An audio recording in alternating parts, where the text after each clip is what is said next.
Good morning, David Atkins, Target Individual, and I put together a video today about bioresonance frequencies, tracking you by your DNA, torturing you through your DNA, and brain signature. And chips are not needed no more. Am I saying chips are not used? No, I'm not saying that. They're not needed though. You have a lot of target individuals, and you got a lot of people who don't believe in going to doctors or hospitals. How do you think they target them? But they do, and I've known know a few cases, matter of fact, of cases where they've come in and knocked somebody out and put chip, and they woke up with chips in them, and they woke up bleeding and stuff like that. You hear all kinds of I've heard all kinds of different stories, especially since I've started my channel and I've started reaching out and talking to different targets and stuff. But anyway, so it's been a rough week for me physically. I've been really fatigued. Not wanting to do nothing, very lethargic, head heating up, very hot, getting very nauseated, just radiated out of this blue, my whole body vibrating with electricity. And matter of fact, we attended a Zoom call Sunday, and about 20 minutes into the Zoom call, we started getting real heated up, sensation, real nauseated, and we looked at each other and said, we're being hit. Well, next thing you know, we go to sleep and wake up and the Zoom call's still going. Like they put us to sleep during the middle of Zoom call. And I'm not saying, the person running the Zoom call is attacking us, because that's nonsense. That would be called indirection. And indirection is they'll have somebody pull up in your house, front of your house. Then you'll start getting hit. You'll think it's them. They do all kinds of stuff to keep you off the path of what's really going on. And what's really going on is a bigger picture than people realize, Once you are coded and put in a supercomputer, you're targeted. And the artificial intelligence will run algorithms of what your targeting is based off the fears and stuff that have been inputted in the system. Every reaction you give, everything that happens to you is recorded through remote neural monitoring into the supercomputer. So they know your fears, they know what you react to, they know what sets you off. They know all this. And I'll put together a good video today. So if you would, please take the time to watch with an open mind. And most of the seasoned targets already know about this, but this is very interesting stuff even for seasoned targets, because it's got a few different people talking, and it's very interesting stuff. So I'm going to read from Isaiah 14, 12 through 17, and then I will start the video. How you are fallen from heaven, O Lucifer, son of the morning, how you are cut down to the ground, you weaken the nations. For you have said in your heart, I will ascend to the heaven. I will exalt my throne above the stars of God. I will also sit on the mount of the congregation, on the farther sides of the north. I will ascend above the heights of the clouds. I will be like the Most High. Yet you shall be brought down to Sheol, to the pits, to the lowest depths of the pits.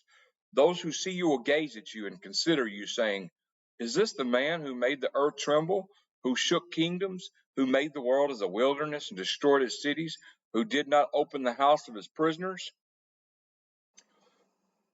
And then I'll go to 19. But you are cast out of your grave like an abominable branch, like the garment of those who are slain, thrust through with a sword, who go down to the stones of the pit like a corpse trodden. You will not be joined with them in burial, because you have destroyed your land and slain your people. The brood of evildoers shall never be named. Prepare slaughter for his children because of the iniquity of their fathers, lest they rise up and possess the land and fill the face of the world with cities. For I will rise up against them, says the Lord of hosts, and cut off from Babylon the name and the remnant, and offspring and posterity, says the Lord. I will also make it a possession of the porcupine and marshes of muddy water. I will sweep it with broom of destruction, said the Lord of hosts. And I went a little further. Matter of fact, I went all the way down to 23. So anyway, here's the video. I hope you find it very informing. Any comments, any requests, please put them in the any request of a certain video you want to see on a certain topic, or any questions, please feel free to write in the comments. Also, if you could like it, my video, I really appreciate it. If you don't choose to, you don't choose to. Sometimes I wonder though, how do I got, how do I got 800 views and only got 70 likes? That tells me one, they're either perps, or two, people don't want to sign up for YouTube, so they're just watching it from behind the scenes. But it's showing, 500 subscribers have watched the video, so 70 likes. That means there's a lot of people just sitting in the background, like, let's see what this guy's up to. I mean, that's how I take it. Or maybe they just didn't like the video at all. I'm not sure. But anyway, I've been questioning that. Like, how do I got 900 views and 70 likes? But what liking it does, liking it gets the information out there. And if anybody want to see, I've made $50 since I went monetize this back in, I think, May.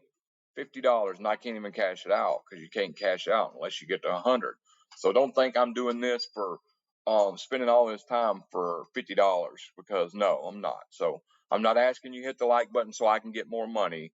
No, it's not like that. I'm asking you to hit the like button if you can, because the more you like it, the more it gets spread. And this is all about spreading the word and raising awareness. God bless y'all.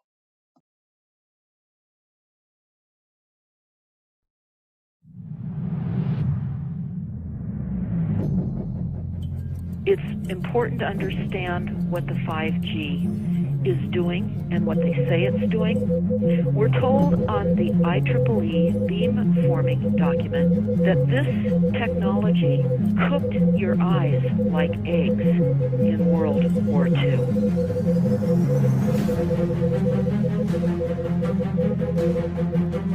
And you all need to understand, these are military weapons. These are assault frequencies.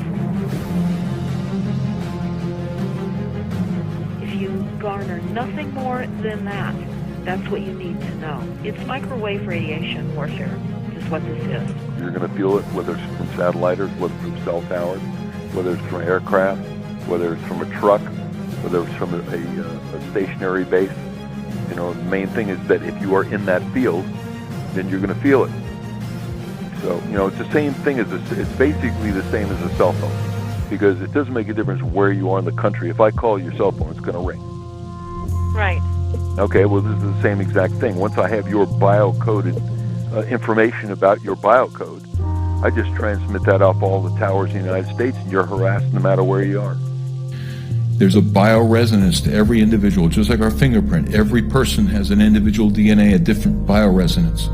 And so the original Stockland patent is on my website, where Stockland was able to go voice to skull with pulse transmissions in 92.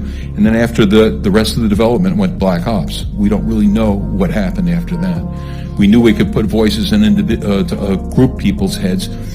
What they did, and I know from the Russian translation from Cheryl Welch, from reading all her translated psychotronic stuff from Russia, that they figured out how to biocode these microwaves so that it can attack specific individuals.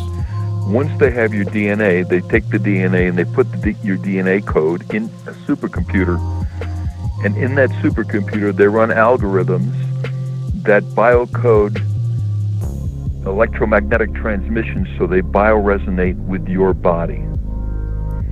Once they've done that, they can transmit that from satellites or cell towers or aircraft or any number of ways, and that signal will only affect you.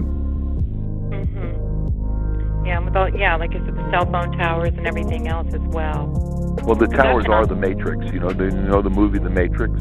As an example, if I go into a city location and I'm testing an environment, I can see probably anywhere from 30 to 60 Wi-Fi access points. So that means that you're saturated in microwave. That's all 2.4 gigahertz, microwave transmissions with 60 transmission access points that are sending and receiving. The Human Genome Project was carried out at the Lawrence Berkeley National Lab, where I was a staff scientist for 5 years. They were tracking people in the lab by the electromagnetic frequency emitted by individuals' DNA. The DNA in every living thing has a unique frequency and signal. that is what they're using, what they're focusing on, and what they're weaponizing to completely control us. All they need is to kind of identify your DNA fingerprint, like with your name, and then they can watch you 24 hours a day. This is one part. The other part. So we are running a GPS system. Yes. The way the technology works, the voice to skull, is to tap into the resonant frequency of the DNA of the individual, the targeted individual. And this allows total mind, spirit, and body control over the individual by those who are running this program. Since I saw on a daily basis how intimately involved in this program of voice to skull social engineering and gang stalking my private security company was, I couldn't help but notice that our client, one of the largest corporations in America and indeed the world, just happened to have a massive database of DNA on its property.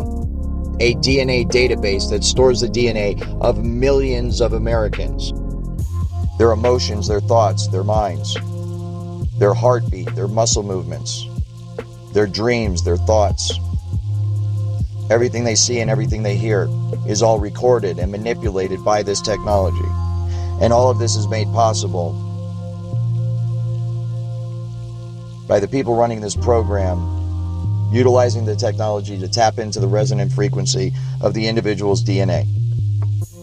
So they can broadcast this from a satellite, a tower, over many, many miles, and yet only that particular person, the targeted individual with that particular physiological signature or DNA signature, will actually pick up the sent message, correct? That is correct. The digital receiver is the human brain. Okay, so you could be standing in a room full of 100 people. The stream of energy, the stream of electromagnetic hits everyone, but you're the only one who gets it. That's what I was saying, yeah. It would pass right through and around everyone, and they would not even sense anything.